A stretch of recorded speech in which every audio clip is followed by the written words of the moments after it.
বন্ধুরা, welcome back to my channel কাবলি blogs. আজকে আমি যাচ্ছি আমার দিদির বাড়ি, তাই তোমার সাথে আবার ব্লগ নিয়ে চলে এলাম। আর চলো যেতে যেতে তোমাদের সাথে দেখা হোক, যা কিছুই করবো তোমাদের সাথে সব কিছু শেয়ার করবো।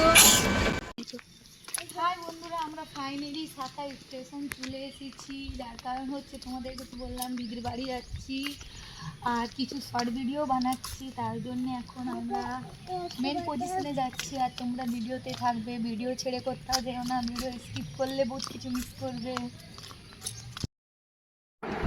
তো বন্ধুরা, ফাইনালি আমরা ট্রেনের অপেক্ষায় ছিলাম আর তার মধ্যে ট্রেন চলে এসেছে। ট্রেনের মধ্যে চেপে গেছি আর বেটুরা সবাই ট্রেনে জায়গা ছিল না, প্রচণ্ড ভিড় ছিল, তার জন্য আলাদা আলাদা জায়গায় বসছিলাম। আর এখানে আমি আমার বেটুও দেখতে পাচ্ছি, বেটু আমার একটা স্টাইল করে দিচ্ছে। দুই বেটু খুব এনজয় করছিলাম আমরা ট্রেনে যেতে যেতে, তার মধ্যে বদমাইশিও হচ্ছিল। আর বাইরের ভিউটা তোমাদেরকে দেখাচ্ছিলাম, জুম করে দেখো কি সুন্দর ওয়েদার। আর বেশ বৃষ্টি পড়ছিল, টিপ টিপ টিপ টিপ ঘিনি ঘিনি, কখনো আবার বহুত জোরসে, খুব ওয়েদার ছিল, তার জন্য এলাম। আর একটু পরে আমরা নেমে যাব আবার ট্রেন থেকে। আর জায়গায় যাচ্ছি ওই জায়গাটার নাম আমি ফাইনালি তোমাদেরকে বলে দিচ্ছি। আমার দিদির বাড়ি হচ্ছে গিয়ে লেয়াবাদ। তো লেয়াবাদে দেখো বন্ধুরা, লেয়াবাদ মোড় থেকে আমরা অটোতে করে যাচ্ছি ধানবাদ। লেয়াবাদে থাকে আমার নিজের দিদি আর মামার মেয়ে থাকে ধানবাদে, তাই মামার মেয়েদের বাড়িতে মানসিক শোধ আছে, তাই মামার মেয়েদের বাড়ি যাব আমরা ধানবাদ। আর ধানবাদেও তোমাদের সাথে কিছু লোকেশান শেয়ার করব আমি সব কিছু। আর তোমরা ভিডিওর পাশে থেকো, ভিডিও দেখো। এটা আমরা ধানবাদ ঢুকছি বলে ধানবাদটাও খুব সুন্দর জায়গা। আর দেখে পরে হয়তো তোমরা বুঝতে পারবে যে আমি অন্য জায়গায় গেছি। লেয়াবাদ থেকে ধানবাদ যারা জানো তারা জানবে, একদম এতটাই দূরে নয়, একদম সামনে। আর তার জন্য তোমাদেরকে আমি ফাইনালি বলে দিলাম যে আমরা চললাম দিদির বাড়ি ধানবাদ। আর ধানবাদেও কিছু ভিডিও করে নিয়েছি, বেটুরা বসে আছে ওইদিকে, টোটোতে যাচ্ছি।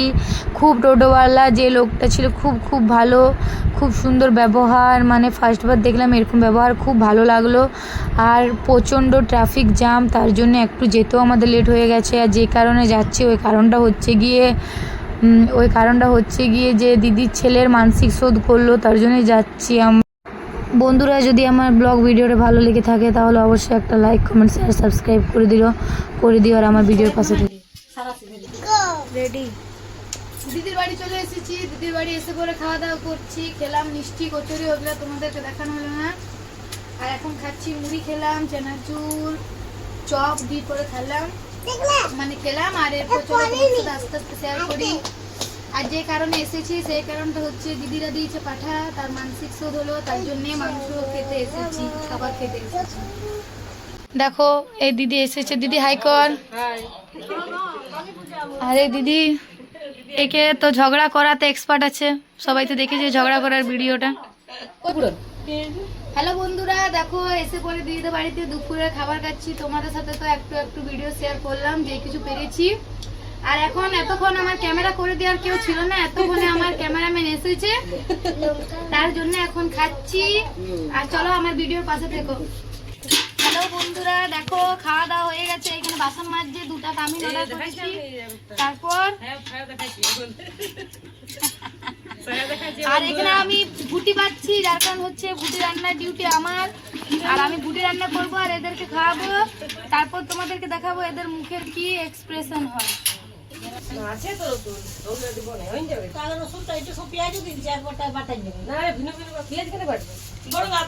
দেখো বন্ধুরা, এখানে হচ্ছে পেঁয়াজ কাটা, এরপর হবে মাংস রান্না, ভুটি রান্না, দেখে সবাই এরা কাটছে।